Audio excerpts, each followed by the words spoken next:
I am 33 years old. I had a serious drinking problem since a young age.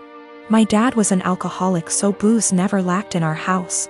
It nearly killed me when I was only 27 and was in the for alcohol poisoning. It was too close a call, and after that things had to change. With my wife's support, I went to rehab, and proud to say I've been sober 5/1/2 YRS. My flatmate invited our friends over yesterday. It was 7 of us in total, including his friend, Mark. I've met Mark maybe 3 to 4 times over the last 2 years, and while we're friendly, I honestly don't know him that well. But you can tell he's a party guy. Likes to get loud, take shots, makes gross comments sometimes, etc. Mark brought several cases of beer and a bottle of tequila with him, so everyone was drinking and having a good time. Mark kept offering me drinks the entire night, which I'd politely decline. It's like he made it his personal mission to get me to drink by egging me on, saying every time he sees me I'm either drinking a soda/water and it's okay to let loose sometimes. He resorted to teasing me into drinking, calling me princess. I don't know what that had to do with not wanting to drink. All my friends there knew what I was like before, how bad my drinking was, so they kept trying to steer the conversation so he'd forget about me. But every now and then he'd hand me a shot glass or a beer and would not let it go even after telling him yet again that I didn't want to drink. My wife became uncomfortable with his behavior. I think she was worried I'd actually drink. She grabbed the shot glass from me, dumped it in the sink, and told him to stop it already. He looked between us and grinned like he understood now. Mark joked that maybe we should get my wife drunk first, then that'll get her to loosen up the leash she has on me. I'll admit, that made me see red. I got in his face and told him, actually I don't drink because last time I did I almost King died, so unless you want me puking everywhere and having seizures you should shut up and leave my wife out of this. Wiped the smile off him real quick and he apologized. The rest of night went on and he finally left me alone. Our flatmate did confront me in the morning because he thinks I was too honest with Mark, and it wasn't his fault, he didn't know. He was just joking around and I made him feel bad. Our other friends agree he was being too pushy and deserved being told off. My wife agrees, so he's the only one right now that's taking Mark's side. He said I could have ignored him until he gave up instead of bringing up an uncomfortable truth from my past. Now yes, I could have just told Mark the truth without full details, but felt that's none of his business and a no should have been enough. I only got carried away when he decided to include my wife in his jokes. So yes, I am wondering if I was a bit of an a-hole for what I told him instead of keeping the peace. My mother is disabled due to a neurological disease. She was diagnosed in her late 30s, and I remember that she was sick and needed help. I used to really look up to her as a super mom who could overcome any obstacle. That was until my father died. My father died over 10 years ago when I was still in high school. At that time my brother and I lived with my parents. I got a job when I was in high school after he left, cleaning the house, mowing the grass, buying food with money from work, paying bills when I could, the minimum wage is low, and cooking dinner for my mom and myself almost every night. My brother was rarely at home, except to sleep or because he needed money. Over the years, my brother has been in and out of prison dozens and dozens of times for everything from drunk driving to drug possession to stealing from our mother to assault. He is currently incarcerated. No one mentions him or expects anything of him, except my mother who, in violation of a court order for her own protection that she herself asked for, sends him money and speaks to him weekly as well as sends letters. Back to my father's death, a 7-month bout with illness. Almost 2 years after my father's death, I graduated from high school and went to college out of state. I sent money to my mom when I was in college, and I distinctly remember, for example, using my scholarship I got in December to buy Christmas presents for my mom and brother, because I knew they wouldn't have anything if I won't buy. No one reciprocated, but I did not expect this. To be honest, I didn't care either until it became the norm over the next decade. That very Christmas, I was barely 18 years old, and I was collecting pennies to buy a cheap refrigerator after I returned home for the winter holidays with gifts, only to realize that there was no food in the house. My brother, in a drug-fueled rage, tore down the Christmas tree I had bought and decorated and threatened to kill himself if I didn't give him the money because No one loved him, and that would prove that I cared. It is important to note that even during this time, my mother continued to let my brother, who became a criminal, back to the house. I'll try to skip my college and graduate years. But suffice it to say that I met my current husband and spent less and less time at home. When I was at home or when my husband and I were visiting, it was like this: clean my mom's house, buy mom food, cook for mom, take care of my mom. I was and remain very firm with my mother that I would not let my brother in my life, as he threatened to kill me over the prescription cough syrup, threw me down the stairs and broke down the door to get to me, and some of the money I had at the time. I have no doubt that he will try to harm my child, my husband or me in order to get what he wants. He told me he would find me and he would teach me a lesson for his perception that I wronged him for not giving him money. And I have zero contact with him. I have blocked all numbers that have anything to do with him, including friends he calls from outside the prison. P.S. My mother let him take my number from her phone. I told my mom for years that I didn't want to have my brother in my life until he stopped using drugs for at least 1 year. To date, he is unable to do so. He stole tens of thousands of dollars from her. She always says she won't let him back into her house, but she eventually forgives him and the cycle repeats. The next year, when he was released again, she told me in no uncertain terms that he would not live with her, but admits that she keeps in touch, sends him money, and thinks it is the devil in him that makes him addicted. He will return. I offered to help my mom move closer to me since I live in many states. My husband and I even asked the realtor to come out and start the process of registering our house so we could find a house with space for my mom. My only stipulation was that she not drag my brother into my son's life. She categorically refused. She also refused to go to nursing homes, despite the fact that I went to her of my own free will and received excellent recommendations from her doctors. Now that she had surgery this week, my family is out of the slums. To be honest, I'm outraged by this. I had people who couldn't even send me a mutual Christmas card and told me that I was neglecting my mother, refusing to take time off from work and go to her place to take care of her. They don't care that I don't have days off and that I will most likely lose my job. One even stated that I wouldn't put groceries on my desk. I wouldn't work for such an employer. It's easy to say those words, but say it to my hungry baby. They said, "Who do you think took care of you as a baby?" And frankly, it hurts me. Sometimes you have to learn how to deal with life. You can't just ignore it, because getting on with life means losing your job. Walking away from my toddler in his growing up years and taking care of my mother, I guess. You can probably tell at this point that I'm fed up. I am in a stalemate when literally the only surviving family members tell me to quit my job, my family, my young child, to take care of my mom and help her. They also refuse to give a timeline, saying it will be as long as she needs it. I am expected to take care of her 24 hours a day, 7 days a week, no questions asked. I also feel strongly that they resent my mother for asking them to do me a service. Even though I have explained many times that I offered her to stay with us and have the operation here, at no cost to her, mind you. And she refused. In response, they tell me that she has the right to be close to her friends. I also tried to explain that by bowing to her at every call. They give her an opportunity, but they don't want to hear it.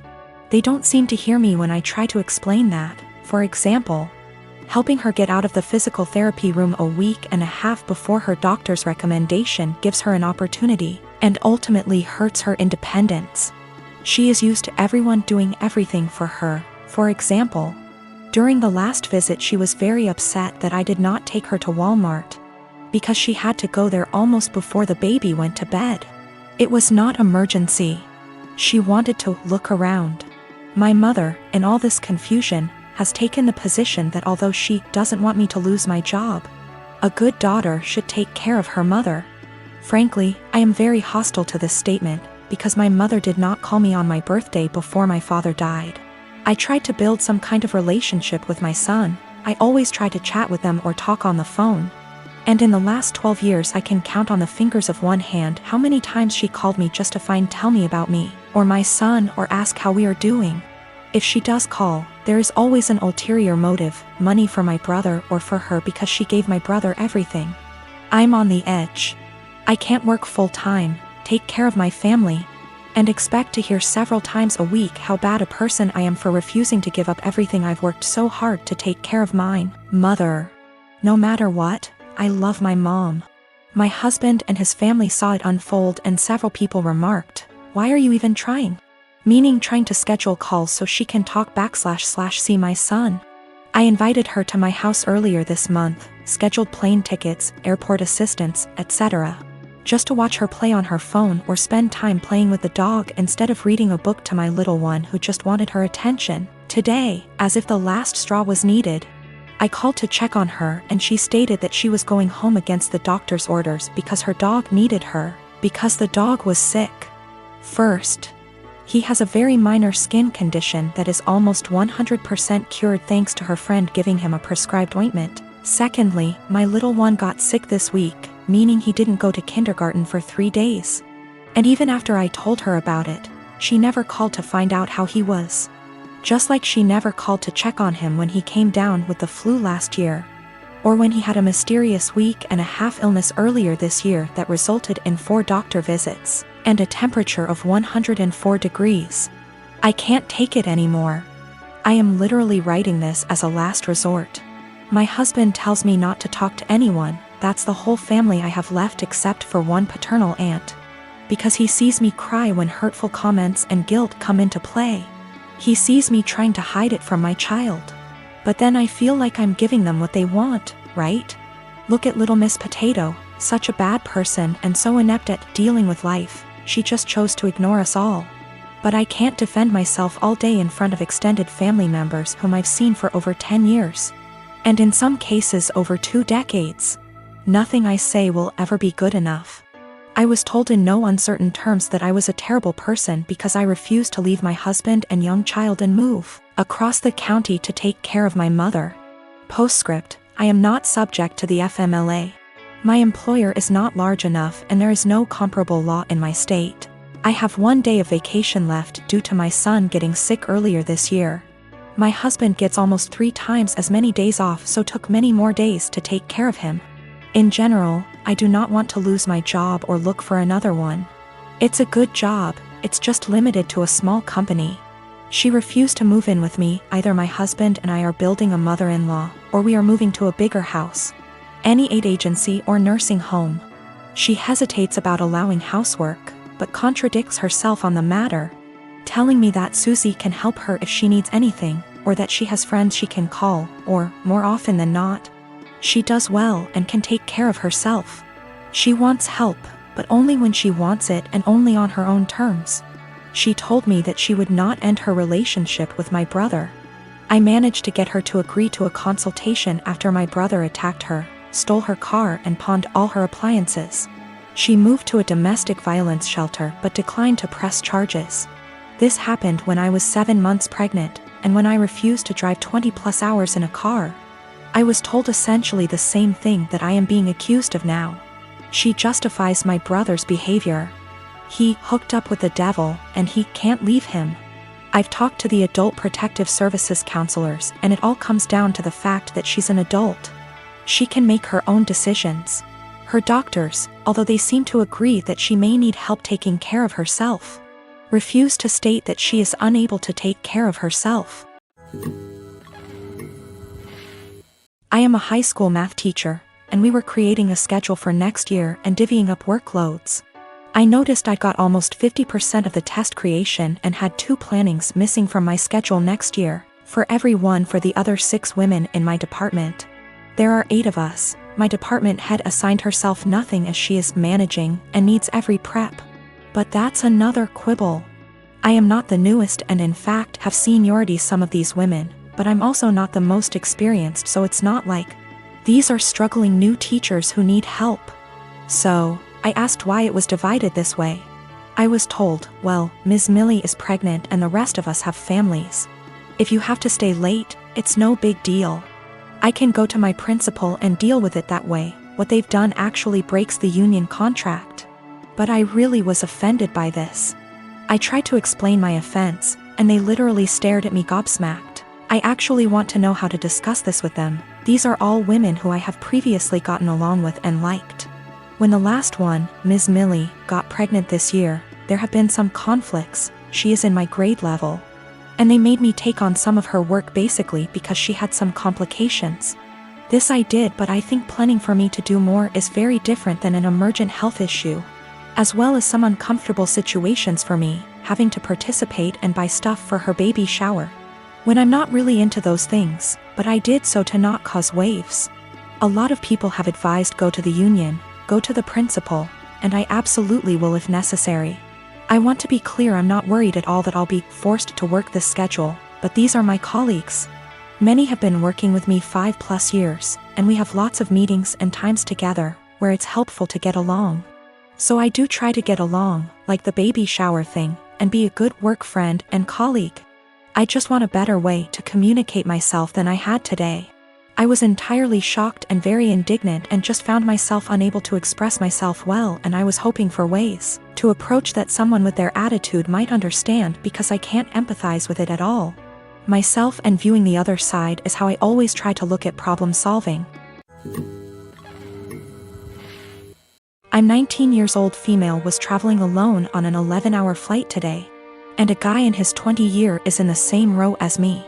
I was exhausted because I only got 4 hours of sleep before the flight so I could sleep on the plane, but this guy, we'll call him C, keeps trying to make conversation.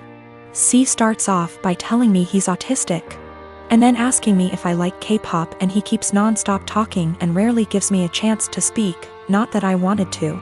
I tried to be polite because I have ADHD and I understand how social cues are difficult, so he probably can't tell I'm not in the mood. Over the course of the next 20 minutes I tell C maybe 5 times I want to sleep and put my headphones on, and each time, C begins speaking to me after maybe 2 minutes of silence. Finally, I was able to sleep for around 4 hours, but when I woke up C started up again. I'm still really tired, and I had some personal issues the day before my flight, so I'm also socially exhausted. But I let him talk for a bit before I start watching a show on my phone. I tell him maybe 5 separate times that I'm trying to watch a show, and that I'm not interested in talking to him right now, but maybe later. C still keeps trying to talk to me, and when I snap a bit and tell him I'm getting a bit annoyed, he goes into a full-on self-hating, "I'm so sorry, I'm horrible, God, I'm just gonna shut up now," rant. And I feel bad because I should have been nicer to him, and I can understand emotions being too strong and spiraling. I tell C that it's okay, and I just want some time to myself as I'm not the chattiest person, but maybe later we can talk. I put my headphones on and watched my show, but C kept trying to speak to me, but this time I ignored him. Which was honestly a shitty move from me, but I just didn't have the energy at this point to interact with him. This was the wrong move, as he moved to get out of the row and stood in the aisle and began yelling at me.